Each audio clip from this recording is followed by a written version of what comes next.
Imminent, credible, lethal. That was the warning from the UK just hours before the threat of an attack became a reality. 2 seemingly coordinated bombings against US-led troops and the Taliban. Civilians paying the heaviest price. The target was a massive Western evacuation effort at Kabul airport. The attackers struck outside the perimeter towards the end of the day. One bomb, possibly a suicide blast, ripped through crowds of Afghans near the Baron Hotel here, a key assembly point for anyone trying to access rescue flights to the UK. Gunfire followed, possibly from troops responding to the blast. There was also an explosion at Abbey Gate that killed 12 US service personnel.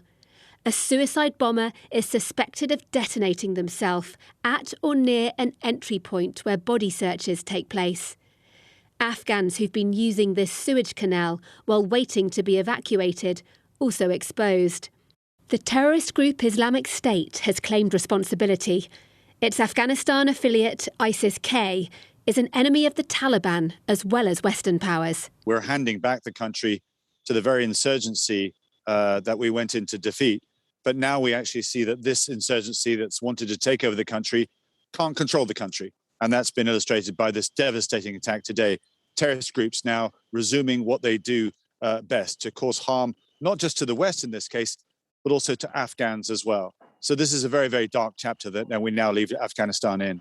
The UK and allies leaving under the shadow of a terrorist attack 20 years on from an invasion that was meant to stop this country being used as a haven for terrorism. It's supremely ironic, but it's not remotely humorous. No, it's tragic. And it comes back to the essential question of what we were doing in Afghanistan. Were we there to nation build, or were we just there to prevent it being a base for terrorism?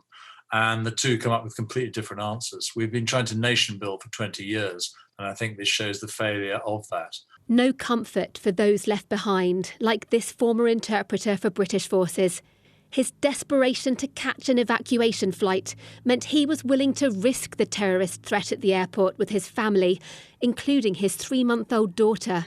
We spoke a couple of hours before the blasts. And what will you do if you cannot get onto one of these flights?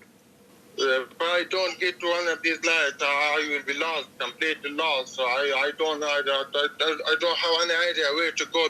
This is just like I'm in hell. He and his family escaped the carnage, but his hopes to escape his country fading fast. Deborah Haynes, Sky News.